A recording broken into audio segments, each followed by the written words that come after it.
kandi ikigwa kiryoshe kivuga ibijyanye n'aka gatabo dufise imbere yacu. Umunsi w'Imana n'uyu. Ikibazo narose cyavuga ngo nomenya gute umunsi w'Imana utangura ryari ugahera ryari? Icyo ni ikibazo cyoroheje tugiye kwishurira hamwe muri kino kigo. Abanyabwenge babaye ngaha ku isi, byinshi mu byigishwa ngaha ku isi nibo babizanye. Niko navuga mu bijyanye n'iby'isi. Hari uwitwa Sokrate, uyu ni umunyabwenge akomeye w'umugiriki. Byo yigishije yari afite umunyeshuri yitwa Plato, nawe nyene w'umugiriki. Ariko aho bamushikana aha, uyu Plato yari afite umunyeshuri yitwa Aristotle. Uyu Aristotle yabayeho mu mwaka wa 384 gushika mu mwaka wa 322 mbere y'ivuka rya Kristo, mbere y'uko baharura nk'uko baharura uyu munsi. Mpamvu yavuga Aristotle ni kubera iki? Uyu Aristotle yari umunyabwenge, ariko kandi umunyabwenge nawe nyene ashobora kwihenda. Igihe mu vyigwa vyiwe vy'ubunyabuzima yariko arashira ku ruhande udukoko duto duto, yarihenze atora igitangurirwa agishira mu w'ibikoko bifise amaguru 6. Nawe ni mwibaza igitangurirwa, sinzi ngaha muri South Africa ko bihaba. Twebwe ibitangurirwa ni byinshi iwacu. Mu mazuku usanga ibitangurirwa ari byinshi cyane, byinshi rwose. Iwanyu sinzi ko kumurengera ntibihaba, mugabo twebwe iwacu ni byinshi. Mugabo icyo gitangurirwa abishyira mu biyutundi dukoko duto duto dufise amaguru 6, atarinze gucakira icyo gitangurirwa ngo ayaharure arabe. Ikibazo rero, ibintu yavuze byarigishijwe mu mashure hafi imyaka 1500 irahera. Imyaka 1000 namwe nimwumve, imyaka 1500 abanyeshure kw'ishure biga, mugabo bakiga ikinyoma.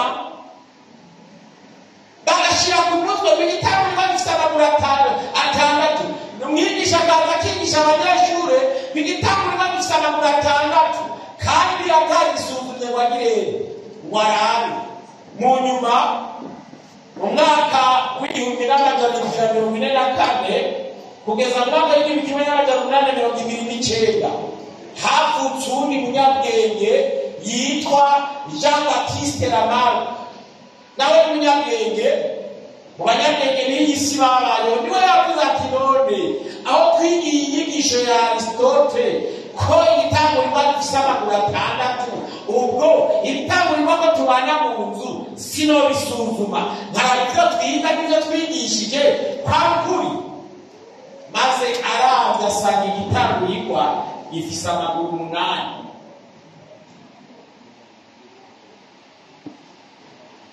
Bicaye bangombwa kw'inyigisho yigishijwe imyaka 1500 ihinduka.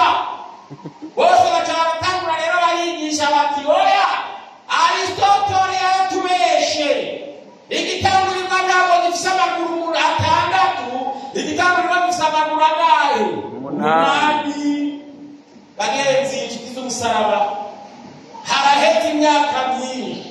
Kuva mu mwaka wa 321, kuva mu mwaka wa 321 niho umwami w'iyi si yitwa Constantino yatanze itegeko avuga ati nyabuna Sunday, umunsi wa mbere w'iminsi 7, umunsi w'izuba Sunday, abantu bagomba kugira kuruhuka. Kuva mu 321 bica biremerwa kuva mu 321 1965 imyaka 1500 iramaze guhera abantu biga kandi bakemera Mosande n'umunsi w'Imana. Ngombwa rero tugasuzuma kw'ibitabo tubifise, kw'ibitabo tugendana nabyo, kw'ibitabo tubana, kw'ibitabo aribyo twigishamo. Ni gute twabanganya kwigisha Mosande n'umunsi w'indwi kandi dufise ibitabo bitwigisha umunsi w'indwi wariwe? Yenzi turagomba kumera nka Jean Baptiste na Marco, turagomba gusuzuma nyabuna turabe mbega koko ni koko Sande n'umunsi w'indwi, Sande n'umunsi w'Imana, cyangwa n'undi munsi w'Imana abantu bagomba kwitondera? Mbega umunsi w'Imana uyu, munsi w'Imana uyu jewe icyifuzo mfise muri aya masaha kivuga ngo nimba biri muri Bibiliya ndabyizeye, mugabo nimba bitari muri Bibiliya ibyo sindanje. Reka duhere itanguriro igice cyaho cya mbere ku murongo waho wa mbere. Bibiliya ivuga ngo bwa mbere na mbere Imana yaremye ijuru n'isi. Nk'abakristo tugomba kwemera no kwizera ko Imana ariyo yaremye. Ntabwo inyigisho ya Darwin, Charles Darwin yigishije ko ibintu byaje biva mu ihindagurika igomba kumvikana mu bwenge bwabo, ntabwo ibintu byavuye mu ihindagurika, ni Imana umuremyi wacu yaremye. Narababwiye umuririmbyi nahora nkunda cyane yitwa Rakini. Ubundi hari igihe nibaza impamvu abantu tuvuga ngo sari Imana bagera ahantu bagatahura iby'Imana ku buryo n'abantu bitwa ngo nari Imana usanga batarabitaha. Reka nabere Bob Marley umuririmbyi w'umurundi w'umunyajamayika, mugabo yaririmbye indirimbo yitwa ngo One Love. None One Love si yagomba kumvikana mu bakristo? Peter Macintosh ni umuririmbyi w'umunyajamayika nawe nyene w'umurundi, yaririmbye indirimbo ngo Love Each Other. None se wose umurundi, none iyo si niyo ndirimbo yagomba kumvikana hagati y'abakristo? Lucky Dube, when I see a black man, I see an image of God. When I see a white man, I see an image of God. Abandanya kavuga ngo kala nimba n'ibindi by'aba Japanese n'aba Indians, mugaca bavuga ati together as one. None wose umurundi ngaho yavuze ibintu byagomba kuturanga twebwe. Ariko cyanibaza kubera iki? When I see a black man, I see an image of God. Atahura kandi aramenya yuko abantu batavuye mwihindagurika nyabuna Imana yaremye. Bobo Marley, we know where we came from, where we are, and where we are going. Tuzi iyo twavuye, tuzi naho turi, kandi tuzi niyo turiko turaja. Umukristo agomba kumenya iyo yagezanana, agomba kumenya n'ahari, kandi agomba kumenya niyo ateraje. Bageze ikigo umusaraba twavuye mu maboko y'Imana. Amen. Bageze ikigo umusaraba turaha kwisuka umunsi, ariko turarindira umwami wacu yavuze ati ndagiye kubategurira ahari nzogaruka kubajana. Ntabwo rero turabo ngaha. Nimba wifuza kuzohera ngaha akazi yako, jewe niko ndagenda nerekeza mu bwami bw'ijuru. Nyigisho ya Darwin rero ndayica amazi ntabwo nayemera. Mbega umunsi w'Imana n'uyuhe? Tanguriro kabiri umurongo wa mbere kugeza ku murongo wa gatatu. Y'Imana yarema igeze ku munsi w'indwi. Bibiliya imbwira ngo ijuru n'isi binonosorwa kurema bene ibirimo byose vy'isi. Ku munsi ugira indwi Imana inonosora ibikorwa byayo yakoze, iruhuka ku munsi ugira indwi ibikorwa byayo byose yakoze. Imana yarakoze mu minsi itandatu y'indwi iri busy irema, ariko ku munsi w'indwi ngo irasoze ibikorwa byayo byose. Umunsi ugira indwi iraruhuka, nuko Imana ihezagira uwo munsi w'indwi. Mwumve, Imana yararuhutse ica yongera ihezagira umunsi w'indwi. iraweza kuko yarukiye muri ibikorwa byayo byose. Nyandi majambo ntabwo Imana yahezagiye umunsi wa mbere, nta nubwo Imana yahezagiye umunsi wa kabiri, nta nubwo Imana yahezagiye umunsi wa gatatu, nta nubwo Imana yahezagiye umunsi wa kane, nta nubwo Imana yahezagiye umunsi wa gatanu, nta nubwo Imana yahezagiye umunsi wa gatandatu. Imana yahezagiye umunsi w'indwi. Abagira indwi ngaha munsi, abagira indwi nyaruka mugeze wa mbere yamaze kuza, wa kabiri yamaze kuza, mbega ko mutazi barihuse ko genda hamagaye kuza wa mbere n'ubu nyaruka ko mutaza ngaha baye batatu babaye bane nta bandi bose ingoma ngaha nyaruka bajya ni bane siga jume hazundume mzee ndamuze hano nacho teruti mbere abuye kuri kamera nacho mzee. Okay, none rero nguki kw'Imana yatangiye kubera ko nimukuze ngo nanye nimubibona namwe none Imana yatangiye kurema umuntu nuva mu wewe ubaye imfura mu muryango, mu bana ndwi imfura ukurikira hari ubuherezi. None wewe wamuherezi hari igihe abantu bashobora kwigira kubera ko umuntu uyu n'umuherezi. None rero Imana ihamagara tuwamuherezi we wa ufata umuvyeyi yaremye umwana tuwamuherezi wanje ngwa hano hazuriya kuko ari igihe umuntu ashobora kwigira ihamagarira ubuherezi wiwe ati ubuherezi wanje ngwa hano hatahazi imfura. Nibyo Imana rero yararemye umunsi wa mbere kira mu kibanza, umunsi wa kabiri irarema, umunsi wa gatatu irarema, umunsi wa kane irarema, umunsi wa gatanu irarema, umunsi wa gatandatu irarema, no ku munsi w'indwi yari hageze wanabonye bara abahungu batandatu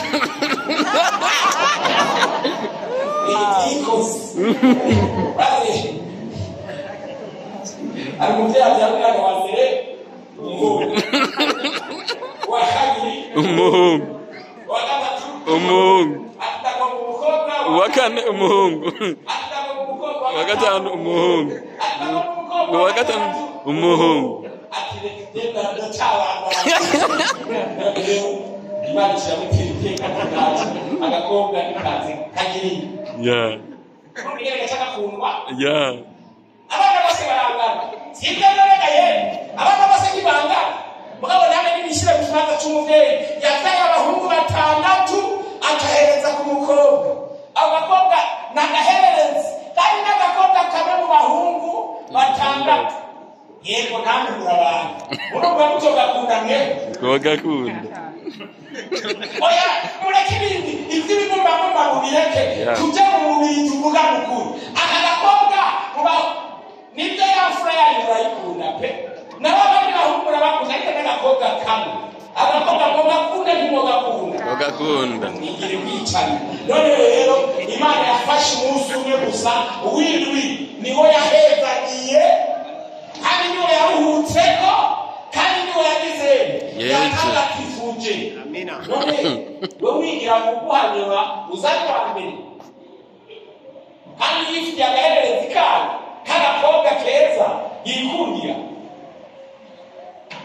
ugaheza mugenza wabyumvise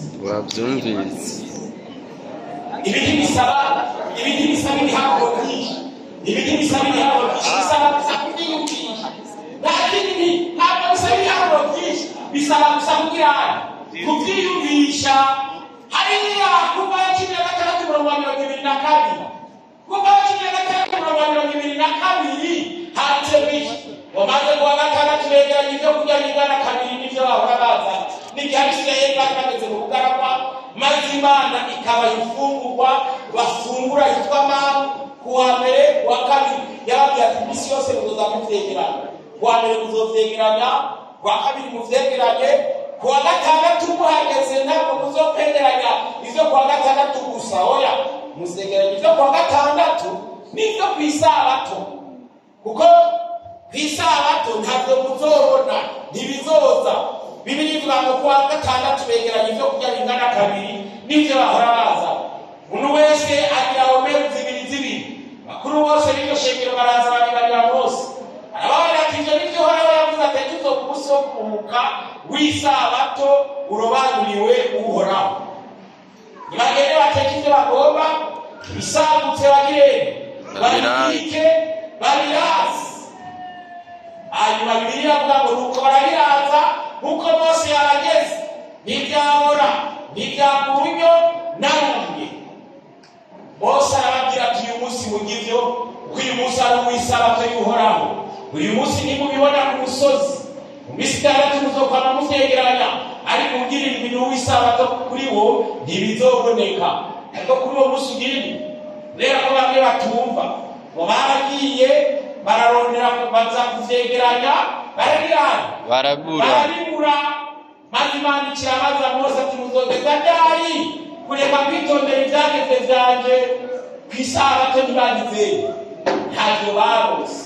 Icyo ngomba kuvuga ngaha niki nuko wa munsi w'Imana wa munsi ugira indwi wa munsi Imana yarukiyeko Imana yawise iki? Yawise izina, yawise ngo isabato. Bariza mugeza uti witwa nde? Witwa nde? Nagomba ndabibutse siguro twasiguye ku munsi w'Imana ari kwani yavuga ngo witwa nde. Bariza mugeza uti rero witwa nde? Bose abana yibagiye witwa nde? Jeni Umwadventiste w'umusibili nawe witwa nde? Jeni Umwadventiste ni Umwadventiste w'umusibili nawe witwa nde? Isashimwe. Amen. Nawe ukavuga ati nitwa umusabato. Kuko umusabato nabyo bigiza isobanura ngo ndi isabato. Haleluya. Umunsi ukurikira ni ukuvuga ngo Imana yarayitondekanije muri ariya majambo, yaravuze ngo hari umunsi wo kwitegura, umunsi wo kuwa gatandatu bagomba kwegeranya ibyo bagomba ku isabato bakavyegeranya ryari kuwa gatandatu. Uyu munsi hariya mu gitabo cyo kuvayo bitwa ngo umunsi wo kwitegura mu gihe wo kwitegurira iki? Wo kwitegurira isabato. Isabato yo ku munsi wa kangahe? Ku munsi w'indwi. Tugomba tujye muri Luka rero. Kubera ko muri Luka impamvu twifuza ko tujya muri Luka ni kubera iki? Nuko muri Luka umuntu wese afise impano, umuntu wese ataravyumva, umuntu wese atarabitahura. Usomye mu gitabo cya Luka ikirushirizaho kuvyumva no kubitahura. Yesu yapfuye ryari? Kuwa gatanu. Noneho kuvyizerwa n'abantu bose, ibyo twese duhurira ko nta muntu n'umwe ariho ku isi aharira ko Yesu atapfuye Vendredi, Friday, ariyo bita ngo Good Friday. Yesu yapfuye Friday. Iyo Friday rero Yesu yapfiriyeko, Bibiliya ivuga ngo wari umunsi wo kwitegura isabato igirishije. Noneho baca batubwira ngo babagore bavanye na Yesu Galilaya bamukurikiye, babona imva n'ingene ikiziga ciwe gihandwemo. Noneho ngo basubira inyuma bategura ibimota neza n'amavuta atangirana ryari Friday. Bategura ibimota n'amavuta atangirana Friday. Bukeye Saturday ku isabato ngo bararuhuka nk'uko byagezwe. Aha niho turabira neza na neza Methimisi. Friday Yesu yapfuye yahane, Saturday abantu bararuhutse nk'uko amategeko y'Imana bivuga. Hanyuma Sunday kuwa mbere w'imisi, Luka 24 ku murongo wa mbere, kuwa mbere w'imisi ari naho bahimbaza Easter, Pasika ya none. Kuwa mbere w'imisi Sunday Yesu basanga yazutse kare mu mutwezi. Ibi rero ni ngombwa ngo tubimenye, nta mpamvu yo kwigwa turabironderaho. Umunsi Yesu yapfiriye ko hari Friday, umunsi w'isabato Saturday yari mu mva, hanyuma ku munsi wa mbere w'iminsi Sunday yari yavuze usomye amadictionnaire atandukanye some dictionaries zerekana ngo Saturday ni 7th day of the week mu gihe Sunday ari first day of the week. Iko nabwo ama dictionaries amwamo ariko some calendars mu gihe mwebwe mukoresha icyongereza muri kino gihugu some calendars n'iz'abanyamahanga atari iz'abadventiste b'umusibiri nyinshi zitangurana Sunday zigahereza na Saturday. Why? Ibaza ikibazo kubera zitangurana Sunday hanyuma zigahereza na Saturday. Why? Ni ikibazo ki nuko abongereza bobo barazi umunsi w'indwi wariwo n'umunsi wa mbere wariwo barawuzi kalenda ariko kandi indimi nyinshi zivugwa ngaha ku isi, indimi nyinshi cyane zirenga 105 zose zivuga ko umunsi w'indwi Saturday witwa isabato. Kubera iki? Usomye mu Kirundi ni isabato, Ikinyarwanda ni isabato, French ni saba, Icyongereza ni Sabbath, Igiswahili ni sabato, Igiheburayo ni Shabbat, Ikigiriki ni sabato. Izi ndimi zose ni nyinshi cyane zose zivuga ngo sabato sabato sabato sabato. Why? Kubera iki?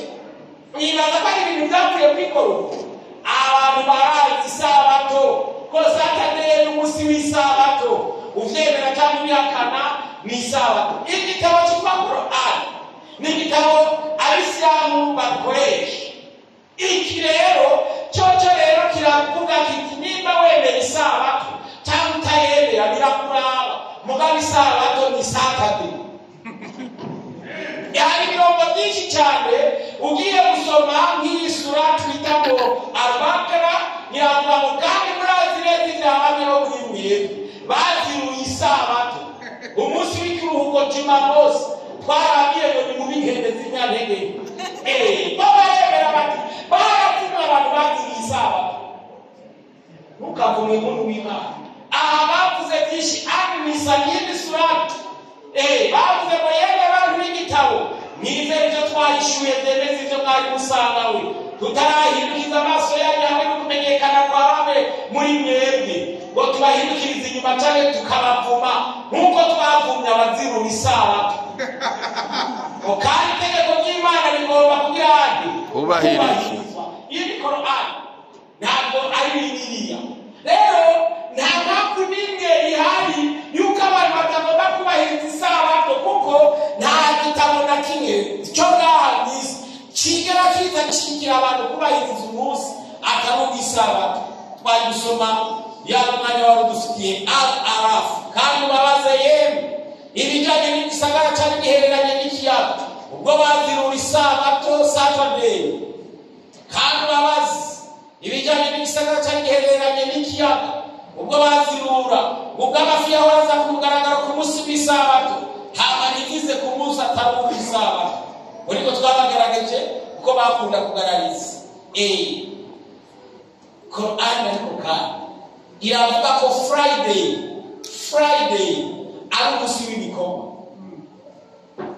kugira ngo nyabona Imana ntize yige ko ari Imana ikoresha n'indogoba y'Abarabu. Indogoba y'Abarabu yaravuze kugira ngo barabakire. Hariya rero Imana Yesu yavuze ngo nimwanga no kuvuga amabuye n'ibiti bizovuga. Na Korani rero nubwo atari igitabo cy'Imana yaravuze iby'Imana kugira ngo bimwe bimwe abantu babyumve babitaho. Yavuze kwiki Friday yaravuze ngo yemwe bizera nimwumva muhamagawe mu masengesho ku munsi w'amakoraniro muze mwihutire kuza kwibuka Allah maze mureke urudandazwa rwabo. Ibyo bizabera byiza nimwabikora mukabimenya. Nimwagira nimwumva muhamagawe ku munsi w'amakoraniro muze mwihutire kuza kwibuka Allah mureke urudandazwa wanyu. Bari basanzwe bari mu rudandazwa mugabo bumvise azana nukuvuga ngo bumvise bahamagaye ku musigiti ngo bace bahagarika urudandazwa rwabo bagende bariruka hehe mu musigiti gusenga ngo bahejeje gusenga ngo gusenga ntivyarangira muzoce musanzarira hirya no hino mw'isi murondera imigisha y'Imana. Nukuvuga ngo umunsi w'ibikorwa Friday bazindure mu rudandazwa azabitowe birukanye mu musigiti basenge bahereje gusenga basubire kugurura amaduka yabo bibanagirize n'urudandazwa rwabo. Friday duraka umunsi w'ibiri barebera neza ko Saturday nyaruna n'umunsi w'iki w'ibiri. Hari n'ibindi bitabo twosoma muri uyu mwanya. Hari ubwuzure bwa kera ku bakatolika, hari n'ubwuzure bushasha ku bakatolika nibwo bita Injili. Ibi byose n'ibitabo umuntu yoshobora gusoma. Hari n'akandi gatabo kitwa ngo Ndemeye Eklezia Gatolika kuki. Ibi byose biratwereka neza na neza ku munsi w'indwi atari Sunday, ku munsi w'indwi ari Saturday. Nta mwanya dufise rero kwirirwa turinjira mu bitabo. Niyo wagira impamvu zose tubisomere hamwe cyangwa se tuzovuge tubikoherereze maze ubisome. Isabato niwo munsi w'Imana. Kuvayo 20:8 kugeza ku murongo wa 11. Kuvayo 20 murongo waho w'umunani shika ku murongo wa 11.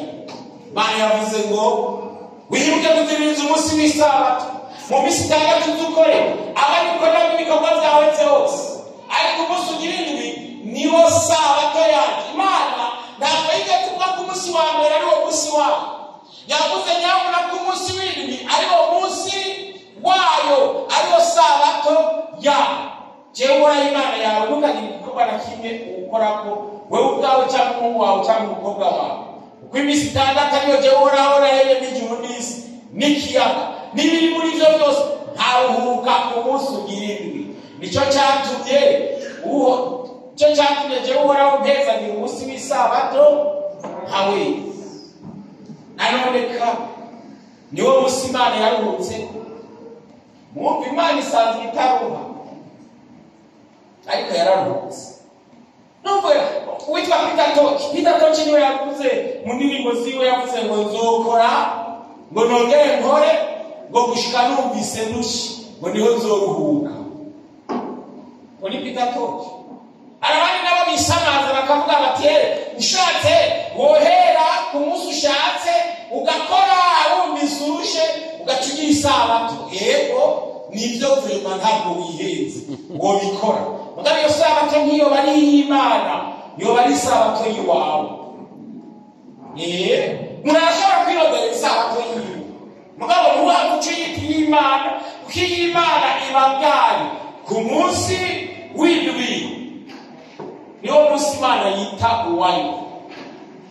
Hari ababajije ikibazo bavuga bati none Yesu ko ari we mwami w'isabato, wumva umuntu ari muri Yesu yo kwitondera isabato? Kibazo nagize mbega turatahura Yesu ko iyo avuze ko ndi umwami w'isabato icyo kintu turagitahura. Ninde yaremye mu minsi itandatu umunsi w'indwi akaruhuka? Ni Yesu. Nimwifuza kubimenya muze musome mu butumwa bwiza bwa Yesu Kristo uko bwanditswe na Yohana igice cyaho cya mbere ku murongo wa 18. Banditse ngo nta muntu n'umwe yigeze abona Imana. Umwana w'ikinega mu kiza cyane niwe yayimenyekanishije. Bivuze ngo Adamu ntiyigeze abona Imana n'amaso yiwe. Mose ntiyigeze abona Imana n'amaso yiwe. Iyo turimo turavuga ngo Imana turimo turavuga Imana Data, ntabigeze abibona. Ariko Mose yarabonye Yesu. Yesu rero niwe yaremye mu minsi itandatu, maze ku munsi w'indwi araruhuka. Uwo munsi aramuhezagira, arawugira mweranda, araweza. Kuvuga rero yuko ari umwami w'isabato, hariya ngo kuko umwana w'umuntu ari umwami w'isabato, yababwiye aterega n'ijoro muremyi naremye mu minsi itandatu, umunsi w'indwi ndaruhuka. Nijewe muri ya mabwirizwa 10 nanditse ngo kuko isabato ari umunsi wanje jewe uhoraho, nicyo cyatumye nanjye ndaruhukako ndaweza. Uyu ni Yesu Kristo. Gize rero bivuze ngo kwemera Yesu Kristo wemera nuko ari we yaremye mu minsi itandatu, hanyuma ku munsi w'indwi akaruhuka. kandi nimba Yesu yararuhutse ku munsi w'indwi, wewe ni kubera kureka kuruhuka. Yohana ari yerekwa avuga ati ku munsi w'umwami nari muri mpwere. Ntabwo ari ku munsi wa mbere w'isi, ni ku munsi w'Imana, ku munsi w'umwami. Ku munsi w'umwami n'uyuwe ni ku isabato, niho Yesu yise ko ari umunsi wiwe, niho Imana yavuze ko ari umunsi wa munsi w'isabato, niwo munsi mukuru wa Yesu. Agenzi inshuti z'umusaraba, ikintu cyatumye Satani akugwa mu ijuru, yifuje kwicara ku ntebe y'Imana. Ikintu cyatumye Adamu na Eva birukanwa mu itongo rya Edeni, bifuje kujya ku giti bari babujije. Ikintu cyatumye Kayini yirukanwa mu rugo rwa Adamu na Eva, yifuje gutanga ishikanwa ritandukanye n'ayandi mashikanwa atangwa. Iwacu mu gihugu cyacu cy'i Burundi hari umuntu yigeze kwigira mu gisagara cyitwa ca Rumonge, yigira mu bukwe intebe ya perezida wa repubulika. Noneho intebe yateguriwe perezida wa repubulika aza kuyipima ko aza kuyicara. Yatashe mugasho, yatashe hehe? Ari umuntu ashobora kuba yo kwigira kuko nyabona akavuga ati intebe ni intebe, kuko nicyo kibazo cya Satani yavuze ngo intebe ni intebe. Adamu ni igiti n'igiti. Uyu mugabo yitwa Kayini nawe ngo ishikanwa n'ishikanwa. Abantu bagiye nabo mu munsi n'umunsi ngo gusenga no gusenga, idini n'idini. Ntabwo barababwiye ko umunsi atari umunsi. Hari umunsi Imana yagize umunsi wayo, hari umunsi Imana yahagaritse witwa idarapo, ni idarapo ry'Imana. Ahagaritse isabato naho bitaboneka, ni idarapo Imana yadugije. Ko ndavuga kandi iwacu mu Burundi ku itariki imwe y'ukwezi kw'indwi niwo munsi wo kwikukira mu gihugu cyacu cy'u Burundi. Hari aharirimbo baririmba ku iradiyo bava mu ibendera ry'abanyamahanga riramanurwa, ibendera ry'igihugu cyacu riraduzwa. Ni ukuvuga ngo hari ibendera ryamanuwe ryitwa ry'abanyamahanga, baduza ibendera ry'igihugu cyacu. Genda wigire mu ngusha ubagura ibyo by'igihugu, usubire kuziga abanyamahanga. Cera kwemera wigire mu nguvu utyo yayi urimanura iryo bendera ucuduza irindi ry'abanyamahanga. Ingorane abantu dufise, ibendera Imana yadugije bararimanuye bidugiriza irindi y'uwundi mugabo ntazi. Mugabo isabato ngo ni iki?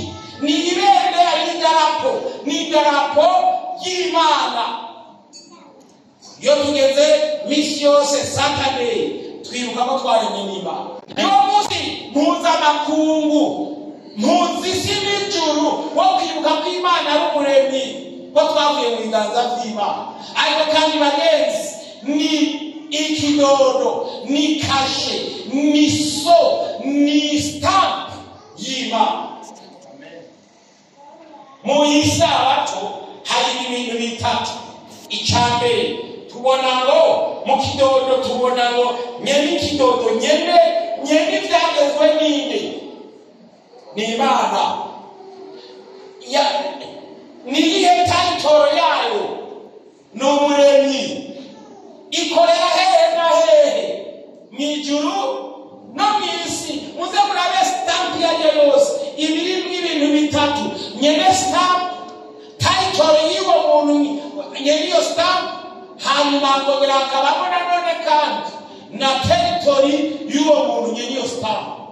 Imana rero yarivuze iti mu cyagezwe cya kane ngo n'uhoraho Imana yawe, umuremyi w'ijuru n'isi. Yesu ashimwe cyane. Amen. Chomba dukumbaye matanga. Kumbaye 31 Imana yavuze ko isabato ari ikimenyetso cyayo. Ayiri isomo twararibonye kumwe na Ezekieli igice cyaho cya 12. Imana yavuze ko isabato ari ikimenyetso kiri hagati yayo n'abantu ba. Ibi ni ngombwa ngo bimenyekane. Igihano gihabwa abazirura isabato ni urupfu. Hariya mu gitabo cyo Kuvayo 3:1 byaranditswe ngo nyabuna umuntu wese azozirura isabato ngo azoranwe mu bwoko bw'Abisirayeli. Kandi ikintu gitangaje, igihe Abisirayeli bari bari mu bugaragwa, uwaziruye isabato umuntu gusa yafashwe ariko aratoragura ku isabato bamutiye amabuye arapfa. Muraberera abo tuno munsi gutoragura gufugira baraba abantu no musibo abaho bamuca ku botike kugura kuri shop gushopinga. Murabe abo baca bapfira muri shop. Baya nawe nkamaze guheza gushopinga ebibaye abantu basanze bazitoragura bakagira bose nawe bari bishengero byose baramungana kuko byarakuye kugirwa bitari bwashingwe. Ariko nanone Bibiliya ngo mumenye yuko abantu bose bazoba badafite ikimenyetso cy'Imana bazohanwa ijambo ry'Imana ribivuga. Umugisha wo kwitondera isabato Yesaya 6:2 hari umugisha wo kwitondera isabato. Ona abanyamahanga reka nasoma amajambo sinogenda nkayasoma. Wahinda umwana w'umuntu akora ivyo n'umwana w'umuntu abibangiriza akaziririza isabato ntayikengere akarinda ukuboko kwiwe y'ukora icyaha kimwe kuko ari guhorangize ku vy'inkonezi ziririza amasabato yiwe zigahitamwo ibimunezereza zikabangiriza isezerano ryiwe. Nzozishirira iciyuzo mu ngoro yanje no mu rugo rwanje ateye n'izina riruta kugira abahungu n'abakobwa nzoziha izina ritazoshira. Kandi n'abanyamahanga aha Imana yariko iravuga ati si Abisirayeli gusa n'Abarundi n'Abanyarwanda n'Abanya-South Africa bifatanya nanje uhoraho kugira ngo bangorere bakunde izina ryanjye baba basavyi bawe.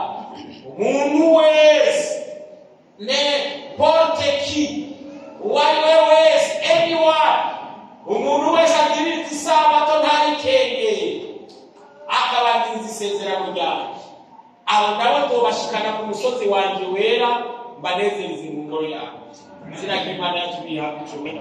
Bagenzi muri aya masaha y'umugoroba ndagomba ngo nyabuna twibuke kandi tumenye kwitondera isabato ni umugisha ku muryango wacu, ni umugisha kuri twebwe, ni umugisha mu buzima bwacu bwa buri munsi. Abahanuzi batandukanye baratubwiye ingene tugomba kwitondera isabato.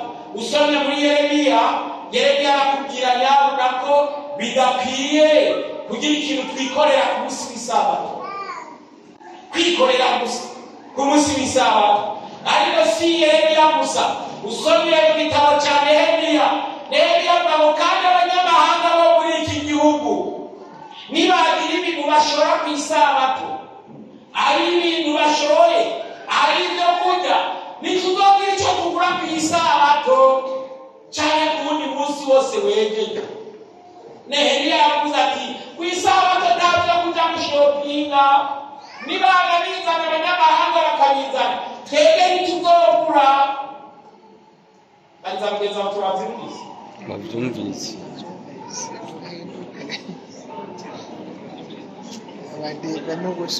itegurira isabato Friday mushopinge ibyo mukeneye byose ku isabato.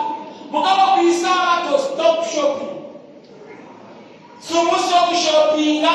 Nehemiya yavuze ngo nibagira ibyo bashora ku isabato, mugabo kubera abantu ntibumva bizire Nehemiya akibura ngo muri iyo minsi mbona bane baye mu Bayuda abantu ntibumva kwa kundi mu gihe cya Mose Imana yababwiye ati reka ku isabato ntabwo muzobona, mugabo bakagenda ku musozi kubirondera.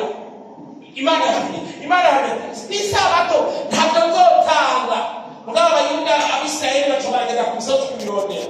No mu gihe cya Nehemiya Abayuda baragiye muri iyo minsi mbona bamwe mu bayuda bagana vino ku isabato. Nabonye abafise amamoto ngaha n'abafise imodoka, bamwe barimo bakora tagisi, usanga hari n'abakora ku isabato akaruze n'abitegura ati none basohotse bagiye kibaza bagiye hanze gatoye kumbagiye kubanza gushika ku muntu agacagaruka mu isengero baza mugenza utubesha nakuri kurambesha rero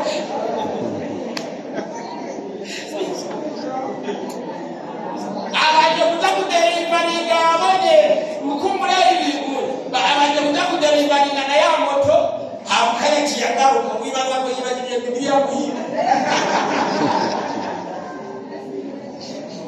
ariko Yeremiya yavuze wiki ngo mbona bamwe mu bayuda bagana vino ku isabato. Abari muri bamwe bari barahawe isabato, bari bazigenera bagomba kuyitondera mugabo ku isabato bariko baragana. Ngo n'abandi mbona bimurira mu bigega, abandi baregeye ikinyobwa bazabo vino n'inzabibu n'isukari n'ibintu by'uburyo bwose babizaniye Yerusalemu ku isabato. Mbasanga aho bagandariza, ndabahambanda kuri uwo musi nyene baguriye kw'ivyo kurya. Hari abantu bari bavuye Tiro bari Yerusalemu, baba bazana amafi n'ibindi by'uburyo bwose babigurira abayuda ku isabato Yerusalemu. Ndaheza ntatira kuri mu bayuda niki gituma mukora ibisa ibi bisa n'icyo mugahumanya isabato. Niko ndababwira nka Yeremiya, hageze ko muhagarika ibyo mwari mugize iminsi mukora. Kubera ko umunyabwenge yitwa Confucius niwe yavuze ati gukora ikosa birasanzwe. Ni umushinwa yitwa Confucius yavuze ati gukora ikosa birasanzwe. Mugabo cyasubira aravuga ati mugabo gukora ikosa ukamenya ko wakoze ikosa nukosora iryo kosa ryawe ukoze amakosa abiri. Warakoze ikosa hanyuma uramenya ko wakoze ikosa ntiwarikosora ucukora ikosa rigira kabiri ryo kugirane ryo kudakosora ikosa wari wakoze. Nakabekeza yo gukosora ibintu ntibiracika. Yesu ari cyane ku ntebe y'imbabazi arifuza ko duhindura mu izina rya Yesu. Soze navuze ibintu bitatu. Navuze Friday, ndavuga isabato, ndavuga na Sunday. Ku musaraba Karuvali hari imisaraba itatu n'imfashanyigisho. Iburyo bwa Yesu hari igisuma, n'ibubafu bwa Yesu hari igisuma. Igisuma cy'ibubafu ntabwo cyemera ko Yesu ari Imana, ariko igisuma cy'iburyo cyaremera ko Yesu ari Imana. Ariko byose ni igisuma. Iki ni igisuma n'iki ni igisuma. Iki cy'ibubafu mwibuke aba Friday n'ubundi ntibemera ko Yesu ari Imana. Ngabo ba Saturday bo baremera ko Yesu ari Imana. Ibi bisuma birashushanya ko Friday na Sunday ni ibisuma bigaragaza kurondera kwera kunzima kwisabato. Isabato iri hagati y'ibisuma bibiri. Niyo mpamvu ugomba guhindukira ibintu yaba muri wa Sunday kugira ngo akire yahindukiriye uyu mukiza. Yavuze ati niwaza mu bwami bwawe uzonyibutsa. Ntabwo murababwira nta muntu umwe azigera yinjira mu ijuru atarutse isabato. Bariza mugenzi wacu wabyumvise, mundeke nisobanure naho uza utayibutse ngaha ku isi ukagirwa amahirwe yo kuba mu bazoja mu ijuru. Mu Vyahishuye ubutumwa Yohana igice cyaho cya 11 ku murongo waho wa mbere handitse ngo urugendo ruzokorwa inusu y'isaha. Mu buhanuzi inusu y'isaha ni iminsi indwi. Nukuvuga mu rugendo ruzokorwa isabato izoruhukirwa mu nzira hanyuma abantu binjire mu ijuru bukeye. Ubwo rero nawe utazo igihe tuzadufasha urugendo twinjira mu ijuru, isabato tuzoyiruhukira mu ijuru, mu nzira twinjira mu ijuru, hanyuma bukeye tubone kwinjira. Nta muntu n'umwe azinjira mu ijuru ataruhutse isabato. Rero uriko uravuga ngo uzoyiruhuka tugeze mu ijuru, Imana igufashe uzabwira igitego cy'abazoyiruhuka mu izina rya Yesu. Amen. Reka duhaguruke dusenge Imana.